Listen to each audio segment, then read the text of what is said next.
Joining me now is retired U.S. Navy Admiral and Ukraine Reconstruction Summit co-chair Mike Hewitt.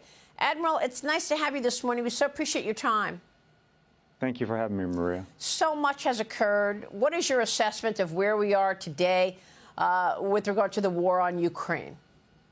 You know, there has been so much that's occurred, and I hearken back to the word that I haven't heard a lot of, which is statecraft. What we're really watching, in my opinion, is Reagan-esque-like statecraft. So this meeting in Anchorage was only successful because of the previous 7 months of economic and foreign policy successes of the United States that got us to that point. And so now we're in an actual conversation about peace, not about a ceasefire, which really in some cases may have just given Putin a chance to rearm, but an actual negotiation about a peace agreement that will also include economic growth.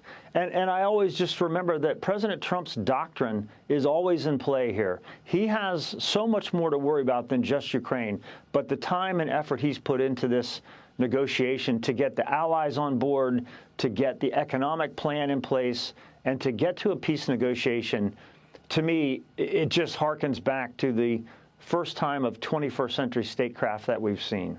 Well, I mean, President Trump has put a lot of effort into actually getting this meeting on the books and, in fact, getting the conversation underway to have the beginning of an actual ceasefire or the beginning of a discussion. What will that look like, though? Do you think at the end of the day the bully wins, that Putin will gain more territory?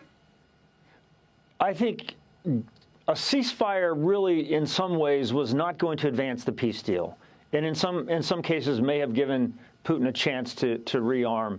In this particular case, the pressure's on for a peace agreement, and I give President Trump credit for understanding, at least to some degree, President Putin's perspective on this.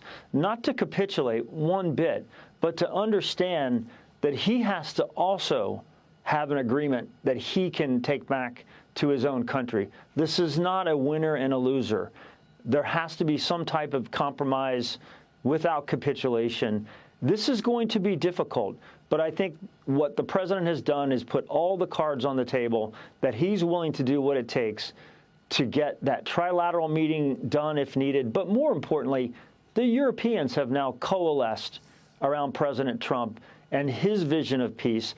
And I would also add that this is, by and large, a bipartisan conversation with the Congress. So to get to that point after 7 months is really quite remarkable. Yeah, it really is. Admiral, the World Bank estimates it will cost upwards of $530 billion to rebuild Ukraine once peace is achieved. How do you see things? You've traveled to Ukraine many times. You've taken many leaders there and joined them, all looking to assess the damage there. I know you're hosting the Ukraine Reconstruction Summit next month. Tell us about that, what you hope to achieve, and what kind of a project this is going to be.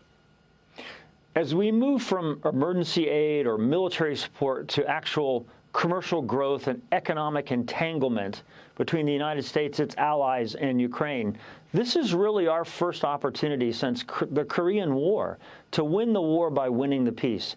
And what I mean by that is not about taxpayer money reconstructing the country, but by the power of the private sector, the innovation of our private sector, similar to what the president brought to the Middle East when he brought all the CEOs of these companies to discuss economic growth and get away from an oil-based economy. His vision of Ukraine will be one of both an ally in the region for the United States, similar to Japan and South Korea, but moreover, an ally that can defend itself with its own military might. The Ukrainian economic miracle is what I call it, because we're going to see investment in AI, in critical minerals, in the human capital of this country. And what people sometimes forget is Ukraine really represents the values of America. And I think, picking up on what the vice president said earlier this year, we will align our interests and our values to our allies. And I certainly believe that the opportunity to reconstruct Ukraine represents one of the most economic opportunities we've seen in the 21st century. And, you know, the U.S. will be part of that, right, Admiral? I mean, how important is this rare earth minerals deal, do you think, where the U.S. and Ukraine are sharing the proceeds there. And is Putin trying to bust that up by attacking that specific region of Ukraine where the rare earth minerals are?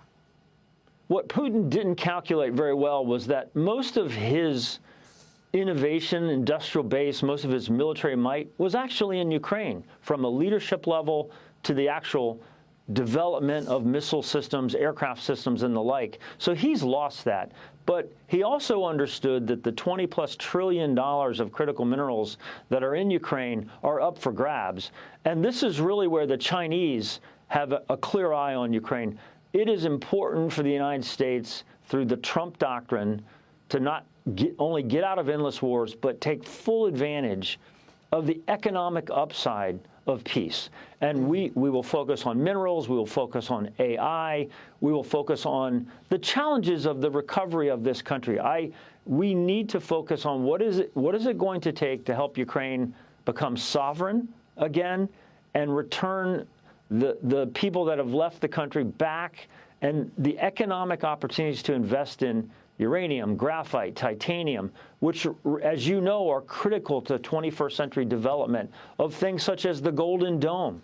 So I believe when you lay all of the pieces out that the president has put in place, this is an economic and military victory for the United States. Really great points. Admiral, we so appreciate your time this morning. Thank you, sir. Thank you. We will see you soon. Admiral Mike Hewitt.